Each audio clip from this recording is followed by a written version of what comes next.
படத்துல இருந்த காட்சிகள் தவறுன்னு இயக்குனரும் அவங்க அப்பாவும் உட்கார்ந்து பிரஸ் மீட்ல நேரடியாக கொடுத்தாங்க. இன்னும் சொல்லணும்னா விஜயனுடைய தந்தையார் அந்த பிரஸ் மீட்ல பேசும்போது விஜய் அடுத்த படங்களில் ஒரு இஸ்லாமிய தோழனாக நடித்து இதை சரி கட்டுவார்னு சொன்னாரு. இன்னைக்கு வரைக்கும் நடிச்சிருக்காரா? நடிக்க வேண்டாம், நீங்க அதை செய்ய வேண்டாம். ஆனா வாக்குறுதி கொடுக்கிற போது உங்களுக்கு தெரிஞ்சது இல்ல, நீங்க இதை ஒரு ரிலீஜியஸ் சென்டிமெண்ட்டை ஹர்ட் பண்ணிருக்கீங்கன்னு. இதை நம்ம வெறும் திரைப்படமாக பார்த்து கடந்து போக முடியாது. இன்னைக்கு இந்த நாட்டில் அந்த சமூகத்தின் மீது வைக்கப்படுகிற பல அவதூறுகளுக்கு மைய பிறப்பிடம் எதுன்னா சினிமா துறை தான்.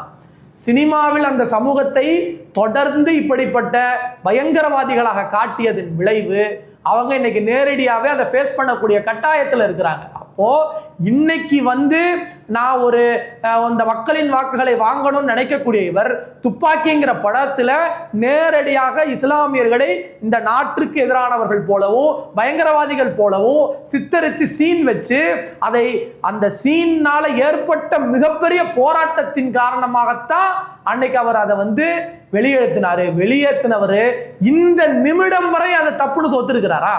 இந்த நொடி வரை நான் அன்னைக்கு செஞ்சது தப்புன்னு சொல்லியிருக்கிறாரா? அந்த படத்தோட டைரக்டர் சொல்லிட்டார், அந்த படத்தோட ப்ரொடியூசர் சொல்லிட்டாரு, அவங்க அப்பா சொல்லிட்டாரு. இவரால் சொல்ல முடியலன்னா காரணம் பிஜேபி இவரை இன்னும் சொல்லுன்னு சொல்லலை.